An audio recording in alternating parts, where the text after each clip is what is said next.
রামনবমী নিয়ে mega plan গেরুয়া শিবিরের। কলকাতাতেই কমপক্ষে 100টা মিছিল বের করার পরিকল্পনা করছে তারা। অস্ত্র মিছিল হবে।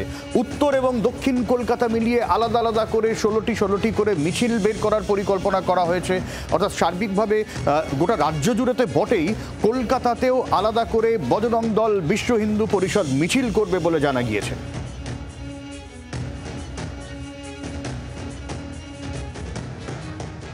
রামনবমী উপলক্ষে মেগা কর্মসূচি গেরুয়া শিবিরের।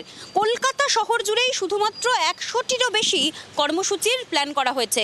প্রশাসনের অনুমতি ছাড়াই হবে এই সমস্ত কর্মসূচি, বলা হচ্ছে বিজেপির নেতৃত্বের তরফ থেকে। কারণ এখনো পর্যন্ত যে সমস্ত জায়গা সংবেদনশীল, সেই সমস্ত জায়গারও তালিকা তৈরি করেছে গেরুয়া শিবিরের নেতৃত্ব। এছাড়াও জেলার একাধিক জায়গা থেকে 2000-এরও বেশি কর্মসূচি এবং হবে অস্ত্র পূজনও জি 24 ঘন্টার জন্য। ক্যামেরায় অমিত দাসের সঙ্গে মৌমিতা চক্রবর্তী, কলকাতা। আর এই নিয়ে তমগ্ন ঘোষ আর দিলীপ ঘোষ তারা কি বলছেন শোনাই আপনাদের। যারা বিধ পালন করেছেন তারা করতেই পারেন, কিন্তু তাদের অনুমতি ছিল কি 82টা রাস্তা বন্ধ করার?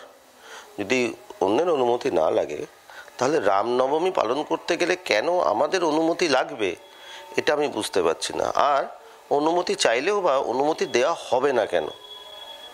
তার কারণ যে কোনো জায়গায় আইন শৃঙ্খলা বজায় রাখার দায়িত্ব তো পুলিশ প্রশাসনের। অস্ত্র নিয়ে বেরোবো এবং অস্ত্র নিয়ে এই জন্য বেরোবার দরকার আছে মিছিলের সুরক্ষার জন্য। পুলিশের উপরে কোনো ভরসা নেই, পুলিশ সুরক্ষা দিচ্ছে না, পুলিশের সুরক্ষা নেই। হিন্দুরা তাহলে ধর্মকর্ম বন্ধ করে দিতে হবে, শোভাযাত্রা পুজো পাঠ করবে না, কারণ কি হলেই হামলা হবে, যেটা হচ্ছে জায়গায় জায়গায়। আর সেই জন্য হিন্দুদের নিজের সুরক্ষার জন্য নিজের ব্যবস্থা করতে হবে। তৃণমূলের মৃত্যুঞ্জয় পাল আর সুজন চক্রবর্তী সিপিএম তারা কি বলছেন শোনাবো আপনাদের। বিজেপির সাথে রামনবমী বা রামের কোনো সম্পর্ক নেই। পশ্চিমবঙ্গের বুকে রামনবমী অতীতে বহুবার হয়েছে। শালকিয়া থেকে বারাকপুর বহুবার মিছিল হয়েছে। যারা হিন্দু, এই পশ্চিমবাংলার বুকে তাদের কালচার, তাদের আরাধ্য দেবতা এক এক জায়গায় এক এক রকম। প্রত্যেকটি জেলায় এক এক রকম বড় করে আলাদা পুজো হয়। চন্দননগরে যেমন জগদ্ধাত্রী পুজো বড় হয়, আবার বহরমপুরে গেলে শিবের পুজো বড় হয়। সারা পশ্চিমবাংলা জুড়ে দুর্গা পুজো বড় করে হয়। তাই বিজেপির কাছে ধর্মীয় এই ধর্ম কিভাবে পালন করবে হিন্দুরা শিখবে না। আবারও বলছি, বিজেপি একটা চক্রান্ত করছে। বিজেপি বাংলায় অশান্তি লাগানো চক্রান্ত করছে। বাংলার মানুষ ব্যর্থ করবে। মমতা বন্দ্যোপাধ্যায়ের নেতৃত্বে তৃণমূল কংগ্রেসও রাস্তায় থাকবে। এরা পারবে না, প্রশাসন সক্রিয় আছে। এমন ভাবেই করা যাতে রাজ্যে একটা বিরোধের রাজনীতি ক্রমশ বাড়তে থাকে, বিরোধের বিভাজনের রাজনীতি যাতে বাড়তে থাকে, এটা পরিকল্পিত। আগে হতো না তো।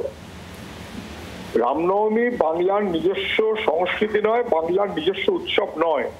এটা জোর করে চাপিয়ে দেওয়া হচ্ছে, কারণ এটা ধর্মের জন্য না, এটা রামের চাইতে মোদীকে বড় করে দেখানোর জন্য বা শুভেন্দুকে বড় করে দেখানোর জন্য।